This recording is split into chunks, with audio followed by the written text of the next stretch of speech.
नमस्कार, स्वागत है आपका। आप देख रहे हैं जेएनएन न्यूज़। मैं राजेश्वर चौहान। हम हैं इस वक्त डीसीपी ऑफिस इस दिल्ली। वजह बहुत अच्छी है, खूबसूरत है, क्योंकि जब पुलिस की बात आती है तो लोग घबराते हैं, पर घबराना नहीं चाहिए। एक कमेटी है, हिंदू मुस्लिम सिख ईसाई एकता कमेटी। एक बहुत अच्छी मीटिंग यहाँ रखी हुई है डीसीपी साहिबा की तरफ से, जो अध्यक्षता कर रही हैं। त्यौहार आ रहे हैं बहुत सारे, अभी नवरात्रे गए हैं और अब सबसे बड़ा त्यौहार रमज़ान चल रहे हैं, पाक महीना है, और अब ईद आने वाली है। तो उसी माहौल में कि सब अच्छे त्योहारों को कैसे मनाया जाए, इसी के ऊपर मीटिंग है और सब अपने अपने विचार रखेंगे। हम वो आपको सुनवाएंगे। डीसीपी मैडम भी अपने विचार रखेंगी, वो भी आप तक पहुंचाएंगे कि क्या संदेश होगा, त्योहारों को कैसे मनाया जाए। क्योंकि लोग आपस में, समाज के लोग जब प्रशासन के साथ मिल जाते हैं ना, तो वाकई बहुत सारी चीज़ें सही हो जाती हैं। पुलिस का काम ये नहीं है कि वो सारी चीज़ें सॉल्व करे। समाज का भी दायित्व है, हमारा और आपका, कि हम आवाज़ उठाएं। कुछ गलत हो रहा है तो उसकी सूचना पुलिस तक पहुंचाएं, क्योंकि आँख हमारी सतर्क और कान हमेशा सतर्क रहने चाहिए। तभी शायद ये देश खूबसूरत होगा और भाईचारा तभी बढ़ेगा। इस भाईचारे के संदेश को जो ऊपर होगा हम आपको दिखाएंगे। जहाँ पे जितने भी उपस्थित आरडब्ल्यूए के मेंबर्स, एमडब्ल्यूए के मेंबर्स, प्रेसिडेंट, अमन कमेटी मेंबर्स और उपस्थित सभी को नमस्कार। बहुत बहुत धन्यवाद कि आप सब लोग आए, इस प्रोग्राम को सक्सेसफुल बनाया है, अपना राय बताया है, अपने सारे पॉइंट्स रेज किए हैं।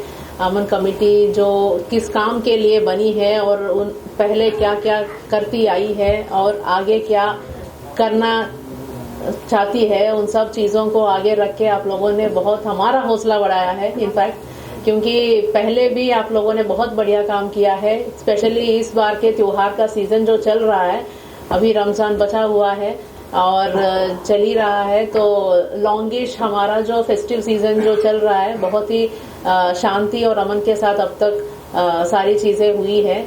और आगे भी यही उम्मीद के साथ हम आप सब लोगों से अपने रिक्वेस्ट डालते हैं कि जो हमारा रमज़ान जो इस फेस्टिव सीजन का आखिरी जो फेस्टिवल है, उसमें भी बहुत अमन और चैन और शांति बनाए रखे। सब एक है और एक ही रहेंगे और सभी मिलके अच्छा काम करेंगे, पूरा एरिया को अमन और शांति से बना के रखेंगे। Thank you so much. जब से अमृता जी आई है यहाँ पर डीसीपी बनकर यहाँ, तो कातिल भाग गए हैं दूसरे शहर में।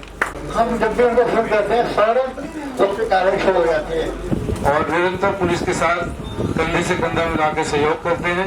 दम कशीदम जूती रसीदम। वर्दी वाले बैठे हैं ना, हमारे परिवार से हैं। कंपनीज और पुराना लोग उसको जगह को खरीद रहे हैं और बताने के लिए बोला, उसका डर लगता है, इसलिए हम क्रिमिनल की ना कोई जात नहीं होती। तो वो बार बार एक ही श्लोक को कहते थे, ये सब श्लोक याद करके आओगे। किसी भी बच्चे को याद नहीं होता था सर। दोनों त्योहार एक साथ हैं। हिंदू मुस्लिम सिख ईसाई एकता कमेटी के अध्यक्ष हमारे साथ हैं। बहुत खूबसूरत काम कर रहे हैं और खूबसूरत काम पहुंचना चाहिए लोगों तक, क्योंकि जब तक खूबसूरती पहुंचे नहीं ना, लोग समझ नहीं पाते हैं। और ज़्यादा यही बताएंगे कि क्या खूबसूरती है इसमें। बहुत बहुत स्वागत है डॉक्टर, आप ये बताइए क्या खूबसूरती है इसमें। देखिए, त्यौहार कोई बुरा नहीं होता और ना धर्म कोई बुरा होता है। धर्म के मानने वाले, त्यौहार मनाने वाले कुछ लोग बुरे हो सकते हैं, हमें उनसे बचाना है अच्छे लोगों को। हमेशा इसी बात की कोशिश रहती है। जब हम लोग यहाँ एक चट्टान की तरह खड़े हैं, तो फिर कौन दंगा करा देगा, कौन गड़बड़ करा देगा, हमें उन लोगों को पहचानना। हम उन लोगों को जानते हैं, क्योंकि आज 40 साल हमें वर्किंग करते हुए। मैडम भी हमारी जो डीसीपी है अनुरुद्धा साहिबा, ये बहुत पुरानी है। वहाँ डिस्ट्रिक्ट शाहदरा में थे, अचिन साहब भी हैं और लोग भी हैं, और हमारे जितने मेंबर बैठे सब पुराने हैं। तो भाई हम तो चाहते हैं कि हमारा देश फले फूले, हमारा क्षेत्र फले फूले, हमारा डिस्ट्रिक्ट फले फूला, और इसकी मिसाल भी यहाँ है। एक टाइम था कि इस क्षेत्र के बारे में जो बातें, शायद आपने कहा भी अपने भाषण में, कि अगर हम बता दें कि यहाँ रहते हैं तो लोग वाकई संकोच करते थे कि अच्छा भाई कैसे फंस गए। पर अब कहीं ना कहीं सुधार है। दोस्ती भी नहीं करना चाहते थे, मिलना नहीं चाहते थे, जमुना पार्क पता नहीं क्या समझते थे। लेकिन आज मालिक का करम है, हम सब लोगों की मेहनत, मैंने अपने बड़ों की ठोकरों में बैठ के काम किया, हिम्मत नहीं आ रही, बड़े बड़े उतार चढ़ाव देखे, सारे दंगे निपटाए हैं। तो लेकिन आज ये है कि आज खुशी मिलती है। जब आपने एक सबसे बड़ी मिसाल, शब बारात और होली कई साल से बराबर आ रही है। होली पे भी उड़धंग होता था, शब बारात पे नौजवान लड़के बाइक का वो निकाल के सलेंसर वो बजाते जा रहे हैं, उधम एक्सीडेंट हो रहे हैं, माँ बाप परेशान हो रहे हैं, तो उसको हमने कंट्रोल किया। अब नहीं मिलता है वो देखने को डॉक्टर नहीं साहब, 3-4 साल से बिल्कुल कंट्रोल है, बिल्कुल। लेकिन सिफारशी लाल कोई पहुंच गया तो उसकी खैर नहीं, उसका कैंसिल कार्ड, चाहे हमारा हो चाहे किसी का भी हो। ये हमने पुलिस को पूरा अधिकार दे रखा है माँ बाप के ब्याह पे। लेकिन एक बात कहना चाहता हूँ, अगर माँ और बहन और बीवी चाहे तो कुछ नहीं हो सकता। वो घर में अलर्ट रहे, वो देखे कि मेरा मियाँ कहाँ जा रहा है, मेरे भाई कहाँ जा रहा है, मेरे बच्चे कहाँ जा रहे हैं, उसे चाबी ना दे, बिना हेलमेट जाने ना दे। अरे अनमोल हीरे हैं। हमारा मकसद ये नहीं है कि हम क्रिमिनल बनने दें, होने दें या उन्हें रोकें। हम तो ऐसा बात ही ना हो जिससे वो क्रिमिनल बने, जिससे परेशान हो। तो इसीलिए आपके सामने कितने हादसे होते थे। करबला का भी आपने देखा, कितना बड़ा जुलूस था। जो हादसा हुआ वो बहुत बड़ा था। कंट्रोल हुआ है, सब मेरे साथी हैं। यहाँ जो एसीपी थे कल्याणपुरी। डॉक्टर साहब, एक सवाल ये है कि ये काम करने का कहाँ से शुरू हुआ, कैसे मन में आया? देखिए, कॉलेज हम लोग दिल्ली में पैदा हुए हैं और ऐसे बैकवर्ड एरिया में पैदा हुए, वहाँ से बहुत कुछ सीखा। फिर स्कूल गए, वहाँ भी हिंदू मुसलमान सब थे हमारे साथ। फिर मैंने दयाल सिंह कॉलेज से ग्रेजुएशन की, वहाँ भी सभी थे। वहीं से राजनीति शुरू हुई और मेरे आज तक वहाँ के दोस्त हैं पुराने। अवधि केशवन साहब हैं, कोई कह सकता है त्रिलोकपुरी में पैदा हुआ और सुप्रीम कोर्ट की इतना नाम रोशन कर रखा है, ये हरीश गोला है। हम सब लोग हैं, तो हमारे साथ सारे धर्म के लोग हैं, हमें एहसास नहीं होने देते। ये तो खैर हिंदू मुस्लिम सिख ईसाई एकता कमेटी है, लेकिन मैं भगवान खुदा का शुक्र अदा करता हूँ कि मुझे डॉक्टर बनाया। मेरे हाथ में ऐसी शिफा दी है कि जो आता है रोता हुआ आता है, हंसता हुआ जाता है। क्यों कि मैंने कोई बात मुझे ये कहावत है कि दो ही लोगों पे भरोसा ज़्यादा करते हैं, एक ऊपर और नीचे डॉक्टर। खुदा का दर्जा शायद डॉक्टर को ही दिया गया है ज़मीन पर, अगर हम बात करें। आज चौथी पीढ़ी, तीसरी पीढ़ी मेरे सामने आ रही है। वो किसी भी मज़हब का बच्चा हो, मेरी जान है। जिनके मैंने उतार चढ़ाव माँ के साथ, बाप के साथ देखें, अगर उनको कोई कुछ कहता है तो मुझे दिल से अंदर से आंसू निकलने लगते हैं। तो मैं क्यों होने दूंगा ऐसा? एक हमेशा मैं सोचता हूँ कि लोग जब बीमार होते हैं वहाँ मजहब नहीं देखते, ना ये कहते कि मेरे धर्म का डॉक्टर लाओ। ये चीज़ें बाहर भी लागू हो जाए तो कितना खूबसूरत दुनिया है। अब मैं आपको बताऊं, मेरी वाइफ एडमिट थी गंगाराम हॉस्पिटल में, ब्लड चाहिए था 80 यूनिट ब्लड। तो क्या मुसलमानों ने दिया? मैंने एक अपील जारी की, मेरे सारे जितने हिंदू भाई थे सब आए, पंजाबी सिख आए, मेरे बच्चों के दोस्त 90% सेंट जोसेफ में बच्चे पढ़े हैं, वहाँ मुस्लिम आबादी कम बच्चे पढ़ते थे, सब हिंदू आए बच्चे। तो ये कहने की यार क्या बात है, इससे तो दिल अंदर से रोता है। क्या है? अरे यार, अगर ऐसा है तो ब्लड के ऊपर लिख दूं ना H और M, क्यों नहीं लिखते ब्लड ग्रुप? तुमने ठेकेदारी ले रखी है? नहीं, लेकिन अच्छे लोग हैं। मैं अपने 90% हिंदू भाई जो कम्युनल नहीं है, जो कम्युनल लोगों से मुसलमान छोटे भाइयों को बचाते हैं, दूसरे लोगों को बचाते हैं, मैं उनका शुक्रिया अदा करता हूँ। जो हिंदुओं के बीच रहे, देखिए कितनी खूबसूरत चीज़ है। मैंने कहा था आपसे शुरू में कि तारीफ़ पहुंचनी चाहिए अच्छी चीज़ों की। आज के यूथ को क्या कहना चाहते हैं जो थोड़े से भटक रहे हैं कहीं ना कहीं? साहब से पूछ। देखिए, हमारे साथ काला कोट समझिए, कानून के जानकार हैं, लॉयर हैं, इनसे अच्छा कोई नहीं बता सकता। सर, ये बताइए, आज जो यूथ है आजकल का, वो कहीं ना कहीं थोड़ा भटक रहा है, उनको क्या कहना चाहते हैं, क्या संदेश है आपकी तरफ से? देखिए, एकता और अखंडता की तो बात हमारे संविधान के अंदर है कि हिंदू मुस्लिम सिख ईसाई एकता सब मिलकर के रहेंगे, ये तो है। लेकिन ये युवा कहाँ भटक रहे हैं, आपको पता होना चाहिए कि ये सारे बच्चे अनएम्प्लॉयड हैं और क्या करते हैं कि 10वीं 8वीं तक पहुँचते वो फेल हो जाते हैं, ड्रॉप आउट हैं सब। ड्रॉप आउट होने के कारण उनको ना नौकरी मिलता है, नौकरी मिलेगा तो जा कर के काम करेगा, 8-9 घंटा काम करके आएगा, उसमें जो है उसको अपनी ज़िंदगी के बारे में पता चलेगा, हाउ टू मेंटेन अपने आप को, वो है नहीं। दिन भर गलियों में भटकता है, एक दूसरे को चाकू मारता है। छोटे छोटे बच्चे हैं, 15 साल से कम आयु के बच्चे भी चाकू लेके घूम रहे। उसका कारण है कि हमारी पिक्चरों में, फिल्म जो दिखाया जाता है बच्चों को, और नाटक, जो भी चीज़ें जो कल्चरल एक्टिविटीज़ है, उसमें सारा वायलेंस ही सिखाया जाता है। वो हाउ टू बी कि एक शांत वातावरण उसमें दिखाया नहीं जाता है। एक हीरो होता है, वो 50 को मार रहा है, वो उसी को कॉपी करने की कोशिश कर रहा है बच्चा। तो युवाओं के लिए जो कार्यक्रम बनाना चाहिए, पूरा सरकार का तंत्र जो फेल है उसमें, वो फेल इसलिए है उनके पास नौकरी है ही नहीं। तो नौकरी नहीं है तो भाई बाकी चीज़ों में उनको सोशल एक्टिविटीज़ में समाज को बदलने में परिवर्तन करने में उनको यूज़ करना चाहिए। सरकार उसको बारे में कुछ नहीं सोचती है।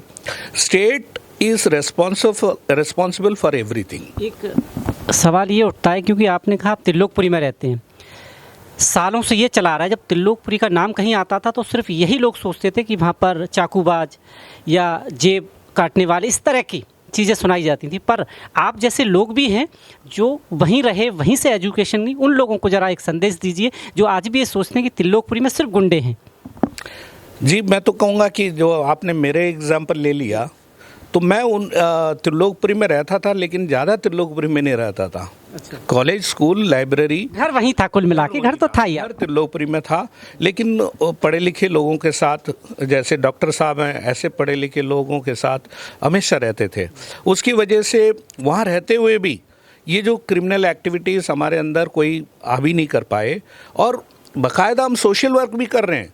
दिन रात जो है वहीं पर जो है जब भी हमें मिलता है वहाँ पर क्रिमिनल्स को समझाते हैं, उनको बिठा करके हम लोगों ने ये भी काम किया है। ये नहीं कि देखिए आपके ऊपर है कौन सा काम करना नहीं करना। जैसे डॉक्टर साहब ने बताया कि महिला जो है घर का, वो अगर सारे बच्चों पर कंट्रोल करे तो बाकी सारा कंट्रोल हो जाएगा। जैसे कि हमारे डीसीपी साहिबान हैं, तो जब भी महिलाएं आते हैं तो डीसीपी बन करके बहुत अच्छा माहौल बन जाता है।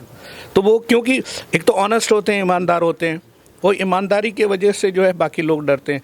एक चंद्रचूड़ साहब है हमारे चीफ जस्टिस ऑफ इंडिया, एक ईमानदार आदमी है और कोई कुछ नहीं कर पा रहा। रोज उनका स्टेटमेंट रोज हड़का देते हैं किसी को भी, कितना बड़ा पावरफुल हो।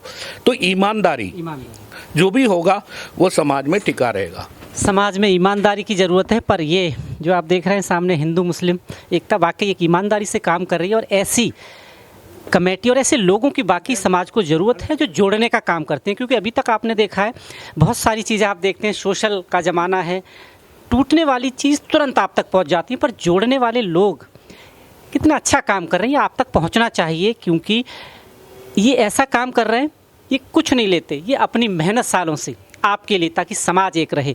और एक और साहब हैं हमारे साथ, इनके विचार जानते हैं। जी, आप काम बहुत अच्छा कर रहे हैं, अब इस काम को कितने लोग आपको जान चुके हैं या सपोर्ट करते हैं, मिलता है समाज का साथ आपको, या अभी भी अकेले हैं? इसमें कोई शक नहीं है। जिस हालात से हम लोग गुजर रहे हैं, उस हालात में हिंदू मुस्लिम सिख ईसाई कमेटी जो है अपने आप में ये साबित कर रही है, समझें, ये साबित कर रही है, समझें, कि देश बचाओ इसी अभियान से हमारा सारा सिस्टम, समझे, सबों को जोड़ने में कामयाब रहेगी। और कामयाबी की तरफ हम लोग बढ़ते चले जा रहे हैं। मोहब्बत, जितने भी लोग आते हैं या मोहल्ले में हम लोग जाते हैं, जितना प्यार और मोहब्बत मिलता है, सारी नफ़रतें ख़त्म हो जाती हैं, समझे, सब धर्म एक हो जाते हैं। कमेटी की खास बात जो मैंने की, बहुत अच्छे और पढ़े लिखे लोग हैं। क्योंकि कहा है ना, तरक्की का मंत्र जो मुझे लगता है, मैं हमेशा कहता हूँ कि वो सिर्फ शिक्षा हो सकती है। उन यूथों को भी कुछ कहिए जो आजकल शिक्षा ना छोड़ के शॉर्टकट चाहते हैं। देखिए, सबसे पहली बात यह है, यूथ को जो है अभी इस दौर में, समझे, महल्ले से, अपने जो गार्जियन हैं उनसे, उनके पास बैठना चाहिए, जो बूढ़े बुज़ुर्ग लोग हैं, ताकि उनके अंदर में जो शऊर है, दुनिया देख चुके हैं, उनसे बहुत सी चीज़ सीखने को मिलेगी। उनकी गाइड में आए। सबसे पहली बात तो ये है, उन बच्चों के बहकावे में न खड़े हों, ग्रुप ना बनाएं, समझें, कि जिससे वो अपने महल्ले से लेके अपने परिवार की बदनामी आए। पहले तो उनको अपने ग्रुप ऐसे साबित करना चाहिए था जैसे बूढ़े बुजुर्ग हैं, उनके बीच में बैठ करके और डिस्कस करें मामला। संस्कार वहीं से मिलेगी उन्हें, समझे, ज़िंदगी को संवारने का मौका बेहतर उनसे मिलेगी, समझे। और उनकी गाइड में अगर बेहतर तरीके से जीवन को बेहतर करना चाहेंगे आप, समझें, तो इतने खूबसूरत ढंग से आपका जीवन निखर के आएगा, समझें, कि प्यार ही प्यार नज़र आएगा, उसकी नफ़रत सब ख़त्म हो जाएगा, वहाँ से प्यार ही प्यार नज़र आएगा। और देखिए, वाकई ये खूबसूरत चीज़ें हैं। सभी साहब, बहुत बहुत स्वागत है आपका डीसीपी ऑफिस में। किस वजह से इकट्ठा हुए आज? देखिएगा जी, हर त्यौहार के मौके पर हम सब लोग इकट्ठा होते हैं। जैसे कि हिंदू मुस्लिम सिख ईसाई एकता कमेटी का बैनर देख रहे हैं, इस पर क्या है कि हिंदू मुस्लिम सिख ईसाई एकता कमेटी जो 1991 में बनी थी, और ये 1991 से लगातार काम कर रही है। सांप्रदायिक हिंसा और दूसरे आपसी मतभेद जो हो जाते हैं लोगों के अंदर, उसमें शांति पैदा करने के लिए, अमन चैन पैदा करने के लिए एक टीम का बड़ा गठन किया गया है, जिसमें सभी थानों के, हमारे ईस्ट के 11 थाने हैं। आज उन 11 थानों के लोग यहाँ पर आए हुए थे। सभी RW थे, MWA थे और सभी समाज सेवक लोग जो जुड़े हुए थे, जो क्षेत्र में अपनी बात को रखते हैं, हिंदू मुस्लिम सिख ईसाई एकता की बात करते हैं। और इसमें सभी धर्मों के, जो आपकी कमेटी है उसमें सभी धर्मों के लोग हैं। सभी धर्मों के लोग हैं। और आने वाले ईद उल फितर, जो हमारे जब 2023 में ईद उल फितर की जो नमाज होगी, उसको लेकर ये मीटिंग रखी गई। तो कुल मिला के ये कह रहे हैं आप कि पब्लिक और पुलिस आपस में मिल के इनको कैसे बेहतर बना सकती है, कुल मिला के यही मुद्दा रहा आपका। तो मैडम की तरफ से पूरा कोऑपरेशन रहता है, DCP मैडम जो है और बाकी पूर्वी जिला पुलिस उपायुक्त हमारी श्रीमती अमृता गुगुलोत जी हैं, जिनके भी अध्यक्षता में हमने काफ़ी मीटिंग कराई और कई त्यौहार निकले हैं जो बड़े भीड़ भाड़ वाले थे और सेंसिटिव एरिया के अंदर बड़े अमन और चैन के साथ गुजरे हैं। इस तरह का जो एरिया है वो वाकई थोड़ा सा गंभीर माना जाता है। पूर्वी जिले के अंदर कई ऐसे थाने पड़ते हैं जो जहाँ पर सेंसिटिव एरिया है, नाम नहीं लेना चाहेंगे उनका। हाँ, अमन और शांति वहाँ पर बनी रही। हमारे पूर्वी जिला पुलिस उपायुक्त के दिशा निर्देशों पर सभी लोग चले हैं। शांति और अमन बना रहे, क्या कहना चाहेंगे आप? देखिए, शांति और अमन के साथ ही कोई भी देश हो, परिवार हो, घर हो, एक छोटा सा घर भी होता है हमारा, वो भी अमन और शांति से चलता है और कॉपरेशन चलता है। और आज यहाँ जो कोऑर्डिनेशन कमेटी जो हमारी यहाँ बैठी है, हिंदू मुस्लिम सिख ईसाई एकता कमेटी जो हमारी है, इसके जो सदर जो है हमारे अध्यक्ष जो हैं डॉक्टर परवेज मियाँ जी, और उसके जो कर्ता धर्ता हैं रियाजुद्दीन भाई जो हैं, यहाँ पे जो काम होता है सर, वो एकता की बात होती है, आपसे कोऑर्डिनेशन करने वाली बात। जनता और पुलिस का काम है लॉ एंड ऑर्डर मेंटेन करना, उसमें सहयोग करना हर प्रत्येक नागरिक का फर्ज है। और यही सी बात को लेकर हम लोग यहाँ पर इकट्ठे होते हैं और तमाम जो लोग हैं अपने विचार विमर्श करते हैं। कहीं कोई शंका या शुबा होती है, उसके लिए हम लोग जो है एक दूसरे को राय भी देते हैं और दूसरे की बात मानते भी हैं। और जब आपने देखा देश में अमन शांति की बात होती है तो एकता में बल है, ये सबको बचपन से पढ़ाया जाता है, मगर वही हम भूल जाते हैं। उसी चीज़ को याद कराने के लिए, लोगों को प्रोवोकेशन से बचाने के लिए। और सबसे बड़े दुश्मन जो है सोशल मीडिया में जिस तरह का भ्रामक प्रचार होता है, उससे आपस में जो है वैमनस्य का भाव जो है उत्पन्न हो जाता है। उसके लिए हम लोग कहते हैं कि उस पर पहले विश्वास करें। ऐसा नहीं कि किसी ने कोई मैसेज भेज दिया कि फलाना खतरे में, तो उस चीज़ पर हमें अमल नहीं करना। मैं क्वेश्चन ये करना चाहूँगा आपसे, ये तो त्यौहार आ रहे हैं, उसकी वजह से पुलिस कहीं ना कहीं जो छवि बाहर जो है थोड़ी सी ख़राब रहती है। इस तरह अगर आज यहाँ देखा गया, उससे बहुत ऐसा लगा कि बिल्कुल पब्लिक के साथ कंधा मिलाए हुए। उन लोगों को क्या करेंगे, ऐसे प्रोग्राम क्या इसके अलावा भी होने चाहिए पब्लिक के साथ, ताकि पुलिस के साथ जो दोस्तानी है, व्यवहार है, वो बढ़े? RW है, MWA है और धार्मिक नेताओं की है, हिंदू की, मुस्लिम सिख ईसाई, सभी लोग के, सभी धर्मों के लोग यहाँ पर जो है ना आकर अपनी बात रखते हैं। कोई शंका शुबा होता है, उसमें जो है तालमेल बिठाने का प्रयास किया जाता है। और कहीं कोई दिक्कत आती है कि सख्ती की जरूरत होती है, कोई बैड एलिमेंट भी अगर होता है क्षेत्र में, तो उसके लिए पुलिस बैठी है, DCP मैडम बैठे, और कहीं बातचीत से मसले से कोई हल होना आता है, रियाजुद्दीन भाई ये बैठे हैं, डॉक्टर परवेज बैठे, और तमाम हमारी टीम के लोग हैं, हम लोग उसको करते हैं। मिलजुल के मतलब उस चीज़ को आप कर ले। इसका मतलब ये नहीं है, देखो पुलिस का पहला नारा था, पहले पुलिस से लोग डरते थे।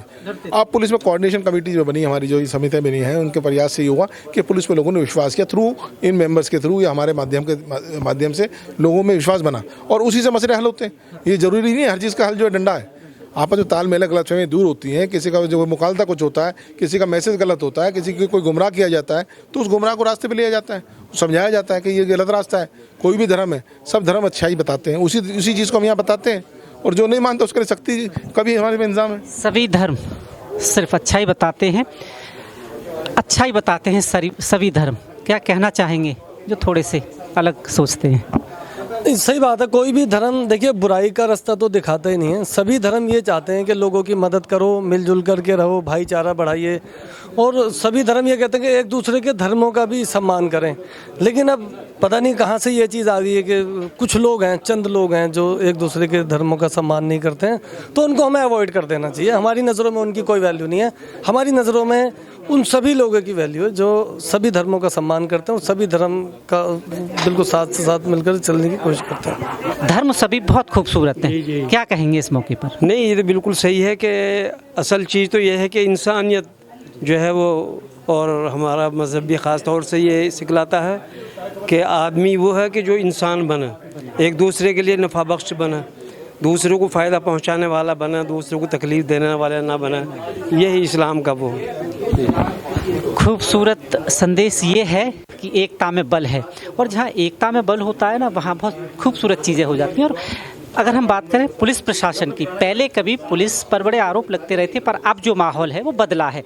पुलिस के साथ लोगों का व्यवहार बदला है, दोस्ताना बदला है। और अब आके, क्योंकि पुलिस अकेली कभी कुछ नहीं कर सकती, उन्हें ज़रूरत होती है समाज के लोगों की जो उनके साथ कंधे से कंधा मिला के काम कर सकें। और आप इसी तरह हमारे साथ जुड़े रहें। आप देख रहे हैं JNN न्यूज़। बहुत बहुत धन्यवाद।